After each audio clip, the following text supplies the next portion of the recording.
Hello students, जय हिंद। मैं DK Gupta आज आपके लिए लेके आया हूँ क्लास 10th का चैप्टर 1 वास्तविक संख्याएं। ऐसे और वीडियोस देखने के लिए सब्सक्राइब करें हमारा यूट्यूब चैनल बी टैलेंटेड। चलते हैं पहले चैप्टर पे, वास्तविक संख्याएं। सबसे पहले तो हम ये जानेंगे कि वास्तविक संख्याएं, रियल नंबर्स, ये रियल नंबर्स होते क्या हैं। तो सभी परिमेय तथा अपरिमेय संख्याओं के संग्रह को ही वास्तविक संख्याएं कहते हैं। अब बात ये रही कि परिमेय और अपरिमेय संख्याएं क्या होती हैं। तो परिमेय संख्याओं को बता दें कि परिमेय संख्या वे संख्याएं होती हैं जिन्हें हम p बाई क्यू के फॉर्म में लिख सकते हैं, और अपरिमेय संख्याएं वे संख्याएं होती हैं जिनको हम p बाई क्यू के फॉर्म में नहीं लिख सकते हैं। तो जैसे यहाँ पे हो गया वास्तविक संख्याएं, हम ये भी कह सकते हैं कि सभी परिमेय और अपरिमेय संख्या के कलेक्शन को ही हम वास्तविक संख्याएं कहते हैं। जैसे जीरो को हम 0/1 राइट कर सकते हैं, 0/1 भी लिख सकते हैं। 2 को 2/1 और 4/2 भी राइट कर सकते हैं, लिख सकते हैं। 5/3, -8, -5/3, एक्सेट्रा इत्यादि। ऐसे ये सभी संख्याएं क्या है, वास्तविक संख्याएं हैं। अब हम जो हमारा पहला एक प्रमेय है, प्रमेयिका पे आते हैं, यूक्लिड विभाजन प्रमेयिका। अब यूक्लिड विभाजन प्रमेयिका होता क्या है, तो इसके पहले हम समझेंगे क्या कि जो ये हमारा भाज्य, भाजक, भागफल और शेषफल ये होता है इसके लिए, क्योंकि इसी पे बेस्ड है हमारा यूक्लिड विभाजन प्रमेयिका। तो सबसे पहले सब लोगों को डिवाइड तो आता ही होगा, भाग तो आता होगा। तो यहाँ पे देखिएगा, अगर हम 6 को 3 से भाग करते हैं तो भाग करेंगे तो 3 दूनी 6 और हमारा शेषफल कितना आ गया, 0। 3 को जो है हम जिससे हम भाग देते हैं, याद रहे दोस्तों, जिससे हम भाग देते हैं उसको हम भाजक बोलते हैं, और जिसको भाग देते हैं वो भाज्य होता है। और भाग करने के बाद जो हमको फल मिलता है उसी को ही हम भागफल कहते हैं, और जो बचता है वो हमारा क्या है, शेषफल है वो। अगर यहाँ पे हम देखते हैं इसको, और यूक्लिड विभाजन प्रमेयिका को समझने के लिए हम यहाँ पे देखते हैं कि यहाँ हमारा जो शेषफल आया है वो 0 आया है। अगर हम इस शेषफल को बढ़ाना चाहे, देखना चाहते हैं कि ये शेषफल आखिर कहाँ तक ये आ सकता है, तो शेषफल बढ़ाने के लिए हम यहाँ पे कितना बढ़ाएंगे। मान लो हमको 7 को भाग देना है 3 से, तो 3 दूनी 6, फिर यहाँ पे शेषफल कितना बचा, 1 बचा। अब यहाँ पे 1 के बजाय अब यहाँ पे हम शेषफल और बढ़ाना चाहते हैं, देखते हैं शेषफल और बढ़ जाए। तो यहाँ पे 3 दूनी 6 हो गया, और यहाँ पे ये फिर कितना आ जाएगा, शेषफल 2 आ जाएगा। फिर उसके बाद में और बढ़ा लें अगर हम इसको, तो 3 त्रिक 9, यहाँ पे फिर जाके शेषफल हमको 0 मिल गया। मतलब यहाँ पे हुआ क्या दोस्तों, हम यहाँ पे देख रहे हैं कि पहले शेषफल 0 आया, फिर 1 आया, फिर 2 आया, फिर यहाँ पे आ गया 0 आ गया। इसका मतलब ये है कि जो ये हमारा शेषफल है वो हमेशा भाजक यहाँ पे 3 था, भाजक से हमेशा ही छोटा आएगा। यही चीज हमको ये पढ़ना है। यूक्लिड विभाजन प्रमेयिका इस पे ही बेस्ड है। तो यहाँ पे हम देखें क्या कि भाजक जो है वो शेषफल जो है यहाँ पे 0 आया, फिर 1 आया, फिर 2 आया, फिर जाके 0 आ गया। मतलब यहाँ पे ये कहने का है कि ये शेषफल की इतनी औकात नहीं है कि वो भाजक के बराबर आ पाए। तो यहाँ पे हम किसी भी एक को देख लेते हैं कि जैसे हमको हमेशा कंफ्यूजन होता है कि भाज्य, भाजक, भागफल और शेषफल में क्या रिलेशन होता है, तो इसको हम अच्छे तरीके से समझते हैं। किसी भी एक चीज को ऐसे भाग दे करके उसके बाद में यहाँ पे हम देख लेते हैं। तो मान लेते हैं हम ये 7 को 3 से डिवाइड किया गया, जो जितना आया है इसी को हम ले लेते हैं। तो 7, ये 7 कब मिलेगा, 7 हमको तभी मिलेगा जब हम 3 को 2 से गुणा करेंगे। 3 दूनी 6 में फिर 1 क्या करेंगे, जोड़ देंगे। तो 3 दूनी 6, 1 7, वो यहाँ पे हम लिख चुके हैं। तो 7 बराबर जो ये हमारा आया है, 7 बराबर जो है 3 दूनी 6 धन 1, 3 दूनी 6 1 7 आया है। तो अब यहाँ पे हम देखेंगे जो जैसे था वैसे ही। आपको बताया जिससे भाग देते हैं उसको हम भाजक बोलते हैं, जिसको भाग देते हैं वो हमारा भाज्य होता है, और जो भाग में देने के बाद जो फल मिलता है वो भागफल है, और जो शेष मिलता है वो शेषफल है। तो 7 जहां जो जैसे है वैसे ही हम उसको लिख देते हैं। तो 7 यहाँ पे हमारा क्या है, भाज्य है। तो भाज्य बराबर का चिन्ह हो गया। उसके बाद 3 है, तो 3 गुणे 2, 3 हमारा क्या था, भाजक था। भाजक गुणे भागफल धन हमारा ये एक क्या था, शेषफल, शेषफल हमारा एक मिला है। और इसके पहले अभी आप हमको बता चुके हैं कि 0 1 2 फिर 0 आ गया, मतलब कि जो हमारा शेषफल आएगा वो 0 से तो छोटा हो नहीं सकता, नेगेटिव हो नहीं सकता, तो या तो 0 होगा या 0 से बड़ा होगा, जो यहाँ पे रिलेशन हमको बता रहा है। शेषफल जो हमारा है वो 0 या 0 से क्या होगा, बड़ा होगा। और इसकी शेषफल की इतनी औकात नहीं है, फिर से बता दें, शेषफल की इतनी औकात नहीं है कि वो भाजक के बराबर आ सके। तो यहाँ पे हमारा जो भाजक है, भाजक से हमेशा छोटा क्या होगा, शेषफल होगा। तो भाजक से हमेशा शेषफल हमारा छोटा होगा। बस यही चीज दोस्तों लेके चलेंगे और हम अच्छे से यूक्लिड विभाजन प्रमेय का हमको एकदम, अगर ये चीजें समझ में आई होगी तो प्लीज मेरे चैनल को सब्सक्राइब कर दीजिए और उसके बाद में फिर नोटिफिकेशन ऑन कर लीजिएगा। और चलते हैं यूक्लिड विभाजन प्रमेयिका पर। यूक्लिड विभाजन प्रमेयिका जैसे हम यहाँ पे देख चुके थे दोस्तों कि 3 और 6 के लिए हमको एक भागफल और शेषफल, भागफल और शेषफल हमेशा मिलता रहेगा। तो भागफल और शेषफल जब भी कोई भी 2 नंबर लेंगे तो भागफल और शेषफल जरूर मिल ही जाएगा। तो यहाँ पे अगर हम देख लेते हैं यूक्लिड विभाजन प्रमेयिका की बात करते हैं तो किन्हीं भी 2 धनात्मक पूर्णांकों ए और बी के लिए 2 पूर्ण संख्याएं Q और R, Q मतलब क्वोशंट, क्वोशंट का मतलब होता है भागफल, मतलब भागफल और शेषफल 2 ऐसे नंबर, ऐसे अस्तित्व में होंगे, ऐसे पूर्ण संख्याएं अस्तित्व में होते हैं कि A बराबर BQ प्लस R, जहां R ये बड़ा होगा या बराबर होगा 0 से और B से हमेशा क्या होगा, छोटा होगा। इसका मतलब फिर से हम समझ लेते हैं, A हमारा था जिसको हम भाग देते हैं, जिसको हम भाग देते हैं वो हमारा भाज्य था, और भाज्य बराबर भाजक गुणे भागफल धन शेषफल होता है। दोस्तों फिर से बता दें, ए हमारा भाज्य है, बी हमारा भाजक है और क्यू भागफल है और आर हमारा शेषफल है। तो यहाँ से रिलेशन पॉज करके वीडियो एक बार देख लीजिएगा, जो जैसे यहाँ पे भाज्य बराबर भाजक गुणे भागफल धन शेषफल था, यही चीज हम केवल यहाँ पॉइंट टू पॉइंट लिख दिए हैं, बस और कुछ नहीं किया गया यहाँ पे। तो हम आई होप ये यूक्लिड विभाजन प्रमेयिका अच्छे से समझ में आया होगा आपको। चलते हैं, आते हैं यहाँ पे हम देखते हैं एल्गोरिथम और प्रमेयिका क्या होता है, एल्गोरिथम क्या होता है और प्रमेयिका क्या होता है। तो एल्गोरिथम के लिए हम देखते हैं एल्गोरिथम और प्रमेयिका में अंतर। प्रमेयिका क्या होता है, जैसे कोई भी कथन, अगर हम कोई भी कथन होता है, स्टेटमेंट कोई भी होता है जिसको हम सिद्ध करते हैं, वो हमारा प्रमेयिका होता है, जो कि दूसरे कथन को सिद्ध करने के लिए प्रयोग में लाते हैं, उसको हम प्रमेयिका कहते हैं। ये सिद्ध किया गया कथन होता है जिसे अन्य कथनों को सिद्ध करने में प्रयोग किया जाता है।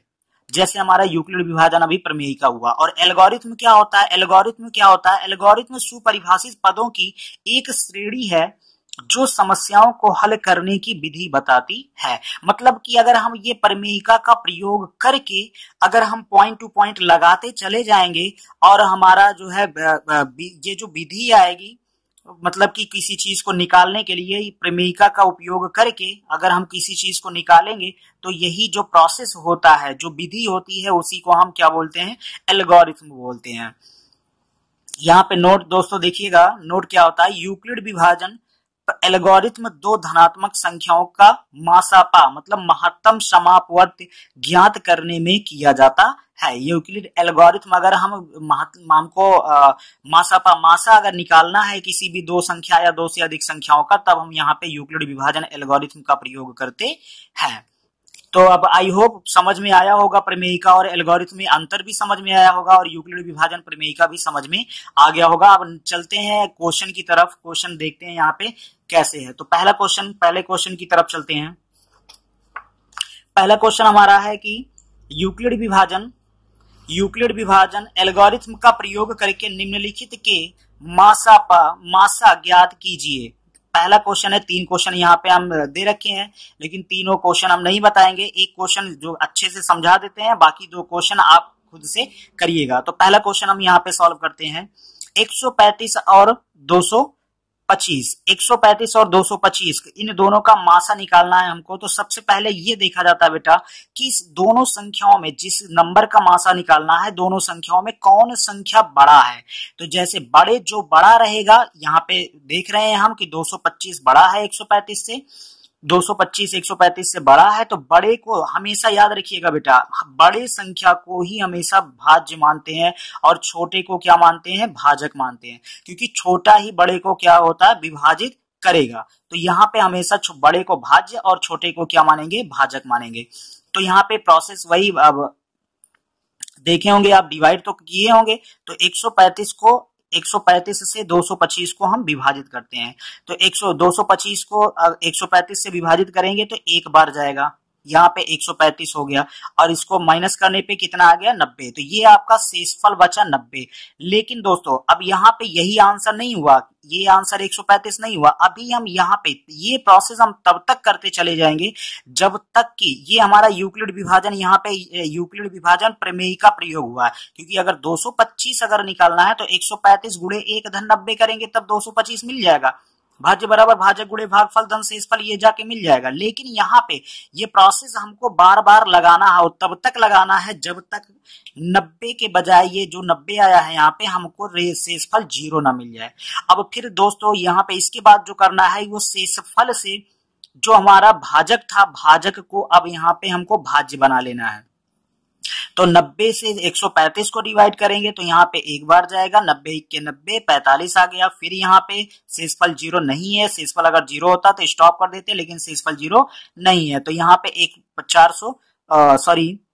45 को अब यहाँ पे फिर 90 यहाँ भाजक था, भाजक को जो है यहाँ पे फिर बना लेंगे, 90 को भाग देंगे तो 45 दूना 90, यहाँ पे आ गया 0, शेषफल आ गया। अब शेषफल जैसे ही 0 आ गया, हम यहाँ पे प्रोसेस को हम स्टॉप कर देंगे, प्रोसेस को स्टॉप कर देंगे। अब यहाँ पे दोस्तों याद रखिएगा कि अंतिम भाजक जो होता है वही हमारा क्या होता है, मासापा होता है। मासा वही होगा जो हमारा अंतिम भाजक होगा। तो यहाँ पे मासा, यहाँ पे अंतिम भाजक कौन सा था, इसको जरा देखिएगा, 45 हमारा अंतिम भाजक था। तो इसलिए मासा जो हो गया वो 135 और 225 का क्या हो गया, ये 45 हो गया। आई होप ये समझ में आया होगा। अगर समझ में थोड़ा कम आया होगा तो फिर एक बार फिर से जो है जाके वीडियो प्ले कर लीजिएगा और अच्छा समझ में आ जाएगा अच्छे से। दूसरे क्वेश्चन की तरफ चलते हैं। अब यहाँ पे देखते हैं कि दूसरा क्वेश्चन हमारा क्या है। दूसरा क्वेश्चन है 65 और 17 का मासापा महत्तम समापवर्त ज्ञात कीजिए और इसे 65 यक्ष धन 117y के रूप में व्यक्त कीजिए। अब यहाँ पे मासा तो निकालना ही है, मासा अभी पहला क्वेश्चन हम आपको बता चुके हैं, मासा दोनों में से जो बड़ा होगा उसके बाद में ये सारा प्रोसेस यूक्लिड विभाजन प्रमेयिका का प्रयोग करके निकाल सकते हैं। लेकिन बात रही है यहाँ पे ये एक नया चीज मिला आपको, 65 यक्ष प्लस 117y के रूप में इसके मासा को व्यक्त करना है। तो ये इसको देखते हैं यहाँ पे। तो सबसे पहले मासा निकाल लेते हैं। तो मासा निकालने के लिए देखना पड़ेगा दोनों में से कौन बड़ा है। तो बड़ा है 117 बड़ा है, जो कि 65 से बड़ा है। तो इसको हम फिर से वही बता दें आपको कि जो बड़ा रहेगा उसी को आपको क्या मानना है, भाज्य मानना है। भाज्य बराबर भाजक गुणे भागफल धन शेषफल, यूक्लिड विभाजन प्रमेय का प्रयोग करना है। तो यहाँ पे 117 को भाग देंगे 65 से, 65 के 65 52 आ गया। फिर उसके बाद में फिर यहाँ पे अगर शेषफल 0 होता तो करते, स्टॉप कर देते, नहीं तो फिर यहाँ पे 52 आया है तो 65 को फिर से 52 से भाग देंगे। तो 52 के 52 13 आ गया। फिर 13 को फिर 13 से 52 को भाग देंगे तो 13 चौका 52, शेषफल यहाँ पे 0 मिल गया। तो अंतिम भाजक फिर से बता दें आपको, अंतिम भाजक ही मासापा होता है, मासापा होता है। तो यहाँ पे अंतिम भाजक हमारा क्या है, 13 है। तो इसलिए HCF दोनों का क्या हो जाएगा, 13 हो जाएगा। तो अब यहाँ पे दोस्तों देखते हैं जो नया चीज हमको देखने को मिला था, 65 यक्ष धन 117y के रूप में इसको व्यक्त करना है। तो 13 यहाँ पे देख लेते हैं। 13 बराबर यहाँ पे सबसे पहले जिस रूप में लिखना है, जिस फॉर्म में आपको लिखना है वो हम देखते हैं। तो 65 यक्ष धन 117y के रूप में लिखना है। तो यहाँ पे सबसे पहले आ गया 65। तो 65 ये आगे जब देखे 65 देखे तो हम 65 के ही फॉर्म में हम इसको लिखेंगे, पहले 65 के फॉर्म में लिखेंगे। तो 13 बराबर क्या, 65 में से 52 अगर हम घटा देंगे, क्योंकि 65 लेना है, ऊपर 65 के आगे फॉर्म में था तो इसलिए 65 ही हम लेके चले। 65 माइनस 52 इक्के 52, 65 माइनस 52 करेंगे तो आपको 13 मिल जाएगा। तो अब यहाँ पे देखना है 65 बराबर 65 माइनस यहाँ पे 52 को क्या लिखेंगे? अब जरूरत किस चीज की थी? जरूरत हमको थी 117 की। तो अब 52 कैसे आएगा? 52 में प्लस तो होके जो है 117 में प्लस होके तो 52 नहीं आएगा, तो माइनस करके ही लाया जा सकता है। तो 117 माइनस अगर हम 65 कर देंगे तब जाके हमारा 52 आ जाएगा, और मल्टीप्लाई बाय 1 है, गुणे 1 है, तो ये 1 हो गया। अब यहाँ पे बराबर 65 माइनस 117 प्लस, ब्रैकेट ओपन करेंगे हम, ये माइनस हो जाएगा, माइनस माइनस प्लस, और ये इंटू 1 रहेगा ये। अब 65 वाला इकट्ठा कर लेते हैं, 65 यहाँ पे है और यहाँ पे 65 यहाँ पे है, तो 65 यहाँ पे कॉमन हो जाएगा, तो एक 65 यहाँ पे, एक 65 यहाँ पे, एक एक दो मिलके 2 65 हो जाएगा, 2 हो जाएगा, तो 65 इंटू गुणे 2 हो जाएगा माइनस, और ये 117 बचा रहेगा। अब यहाँ पे आपको देखना है, यहाँ पे 65 गुणे 2, लेकिन आपको यहाँ पे किसकी फॉर्म में लाना था? 65 यक्स धन 117 वाई के फॉर्म में लाना था। तो यहाँ पे हमारा क्या हो गया, इसको प्लस बना लेंगे, और ये जो माइनस है, माइनस हमारा क्या हो जाएगा, इसको हम प्लस बना लेंगे, और ये जो माइनस है वो माइनस इंटू 1 कर सकते हैं। तो यहाँ पे 65 यक्स प्लस 117 वाई के फॉर्म में लिखना था, तो दोस्तों यहाँ पे यक्स की जगह 2 आ गया और वाई की जगह यहाँ पे माइनस 1 आ गया, तो ये आपका यक्स और वाई की वैल्यू निकल गई। तो आई होप समझ में आया होगा वीडियो, ये वाला क्वेश्चन समझ में आया होगा, नहीं समझ में आया फिर से देख लीजिएगा। चलते हैं तीसरे क्वेश्चन पे। तीसरा क्वेश्चन हमारा क्या है? तीसरा क्वेश्चन बहुत अच्छे अच्छे कंटेंट हैं भैया, इसको देख लीजिएगा जरूर, जो है एग्जाम में जो है बहुत ही महत्वपूर्ण होगा, ये क्वेश्चन आ सकते हैं इससे। दिखाइए कि a स्क्वायर को 8 से विभाजित करने पर एक शेष बचेगा यदि a एक विषम धन पूर्णांक है। अब यहाँ पे ये क्वेश्चन दूसरा भी बन सकता था कि a स्क्वायर को जो है किसी भी धन पूर्णांक, विषम धन पूर्णांक a के लिए a स्क्वायर जो है 8 यम या 8k 8q कुछ भी दे सकता है, प्लस 1 के फॉर्म में हो सकता है, तो ये दूसरा क्वेश्चन भी बना सकते हैं। तो हम ये क्वेश्चन देखेंगे, चूंकि यहाँ पे a एक क्या है, विषम पूर्णांक है, तो विषम पूर्णांक आप जानते हैं कि माना अगर विषम है, अगर सम होता तो हम यहाँ पे 2n लेते, क्योंकि 2 से गुणा करने पे ही हमारा क्या मिलता है, सम संख्या मिलता है, तो विषम लेना है तो प्लस 1 यहाँ पे, तो a बराबर 2n प्लस 1 हो गया, जहां n हमारा किससे बिलोंग करेगा, ये बिलोंग मतलब कि ये बिलोंग का चिन्ह है, बिलोंग्स टू पढ़ते हैं इसको, बिलोंग्स टू आई हमारा क्या होता है, इंटीजर होता है, और यहाँ पे हमारा ऋणेतर संख्या होगा, दैट इज 0 और 0 से बड़ा, मतलब पॉजिटिव हो सकता है, ऋण नहीं हो सकता है। तो यहाँ पे आपको क्या ऊपर क्या दिया था, ए स्क्वायर को बताना था हमको 8 से विभाजित करने पर, तो ए स्क्वायर जरा देख लेते हैं। तो यहाँ पे दोनों तरफ वर्ग कर दिए हैं, इधर भी वर्ग कर दिए हैं, तो ए स्क्वायर हो गया, इधर वर्ग कर दिए तो 2n प्लस 1 का होल स्क्वायर हो गया। तो a प्लस बी का यहाँ पे क्या लगा देना है, फॉर्मूला लगा देना है, बस सिंपल सी बात है। तो 2n का whole square A square plus 2ab plus B square हो गया यहाँ पे, तो 2 2 4 हो जाएगा, 2 दूना 4 और n स्क्वायर हो गया प्लस 2 दूना 4 4 इक्के 4 और n यहाँ पे हमारा था, तो 4n प्लस यहाँ पे कितना हो गया 1 हो गया, 1 का स्क्वायर 1 हो गया। तो ये हमारा पहला इक्वेशन बन गया।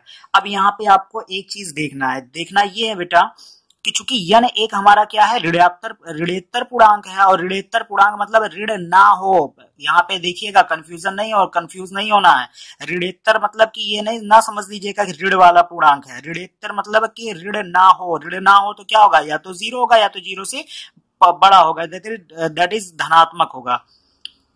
तो यहाँ पे देखिएगा अगर ये हमारा क्या होगा, ऋणेतर अगर पूर्णांक है तो ये तो दो कंडीशन बन सकती है, या तो ये सम होगा या तो ये विषम हो सकता है। तो सम के लिए देख लेते हैं, विषम दोनों के लिए देख लेते हैं।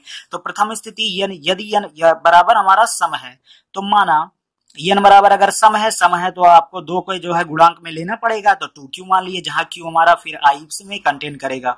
तो ये उसके बाद में या i हमारा इंटीजर है, दैट इज जिसको हम पूर्णांक बोलते हैं, धन पूर्णांक हमारा होगा। तो n का ये मान समीकरण 1 में यहाँ पे हमको पुट कर देना है। समीकरण 1 में जैसे ही पुट करेंगे तो हम यहाँ पे देखिएगा जहां जहां n था वहां आपको 2q लिख देना है। तो यहाँ पे ये हो जाएगा 4 और 2q, जहां पे n था वहां पे 2q का स्क्वायर हो गया, यहाँ पे जो 2q का स्क्वायर हो गया प्लस 4 और 2q प्लस 1 हो गया। यहाँ पे a स्क्वायर, यहाँ पे ये 2 दूना 4 और q स्क्वायर हो गया, 4q स्क्वायर हो गया प्लस 2 चौक 8 हो जाएगा, 4 दूनी 8 हो गया, 8q हो गया प्लस यहाँ पे 1 हो गया।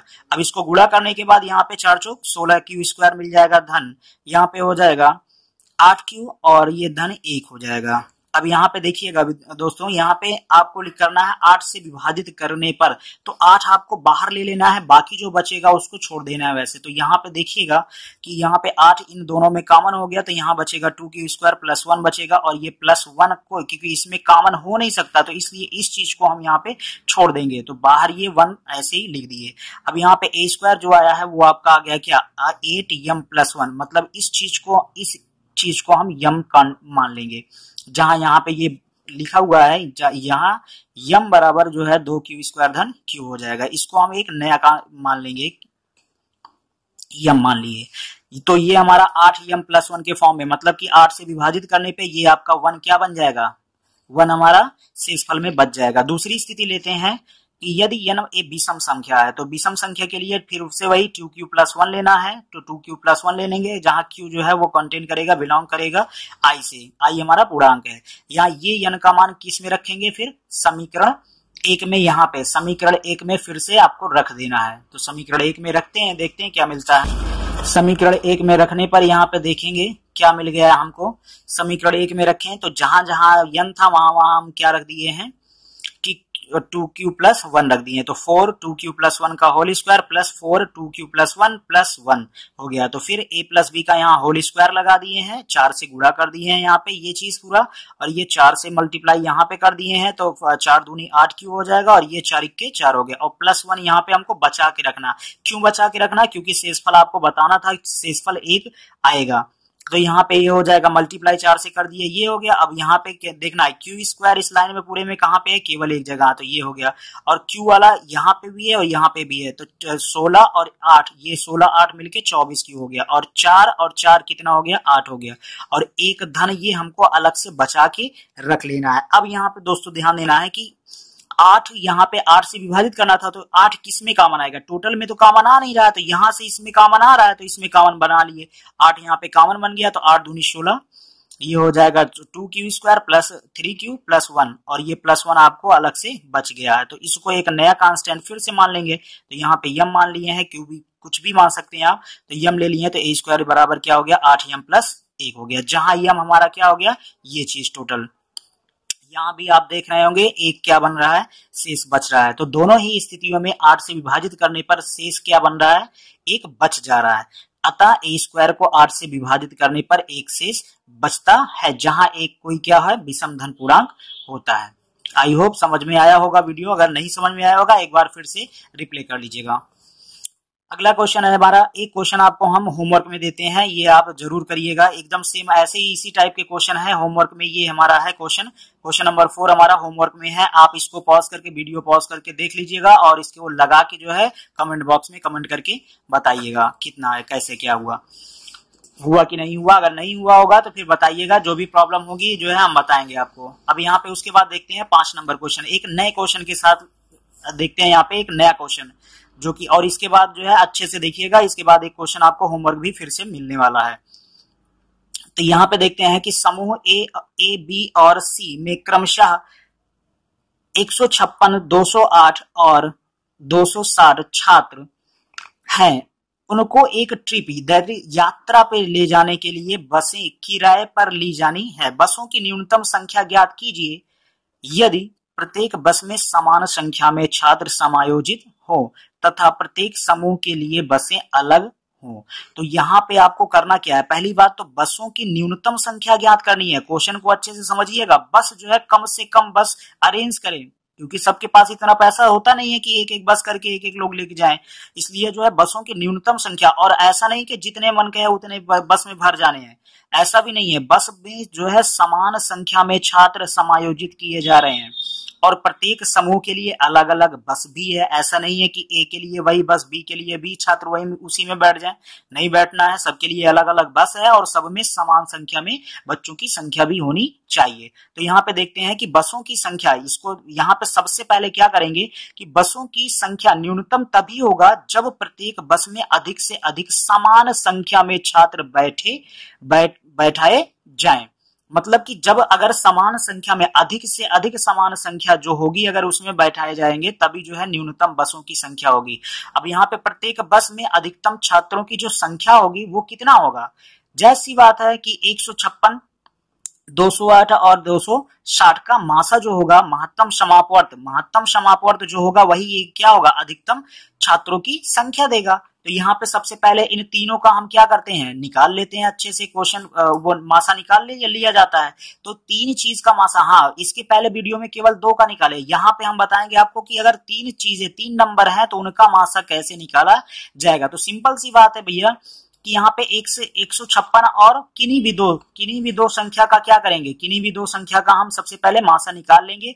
जो आएगा मासा में उसका और तीसरे वाले के साथ मासा निकाल लेना है। तो जो आएगा आंसर वही आपका मासा होगा तीनों का। तो यहाँ पे सबसे पहले दो का निकाल के देख लेते हैं कि 208 और 156 में कौन बड़ा है। जैसी बात है फिर जो ये बड़ा है, और जो बड़ा होता है हम उसको क्या मानते हैं, भाज्य मानते हैं। जो छोटा है उसको क्या मानते हैं, भाजक मानते हैं। तो 156 को और इससे ये यहाँ पे हम इसको मासा इसको निकाले तो अब मासा वाला तो हो ही गया है। तो यहाँ पे लास्ट में जीरो जब तभी आया जब यहाँ पे, तो फिर उसके बाद मासा इसका कितना होगा, जो लास्ट वाला भाजक होगा वही वाला होगा। तो 52 यहाँ पे हमारा इसका दोनों का मासा हो गया। तो अब इसके बाद में 52 ये मासा आया है तो इसका यही मासा का तीसरे वाले के साथ जो है ले लेना है, इस मासा का तीसरे के साथ मासा ले लेना है। तो यहाँ पे देखते हैं तीसरा वाला जो आएगा वो कितना आएगा। तीसरा वाला अब हम पुनः क्या करेंगे, कि 100 पुनः हम 52 और 260 का मासा ज्ञात करेंगे। तो 260 और 52 में क्या कौन बड़ा है, ये बड़ा है।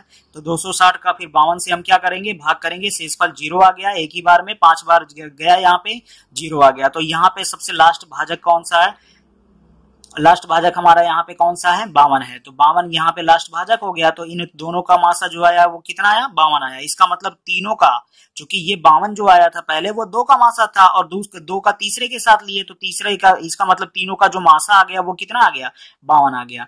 अतः 156, 208 और 260 का जो मासा आया वो हमारा 52 आ गया। अब अधिकतम बच्चों की संख्या हमको मिल गई, यहाँ पे अधिकतम बच्चों की संख्या जो मिली वो कितना आया, 52 आ गया। अब अधिकतम बच्चों की संख्या 52 आ गई, मतलब कि प्रत्येक बस में अधिकतम कितने बच्चे बैठ सकते हैं, 52 बच्चे बैठ सकते हैं।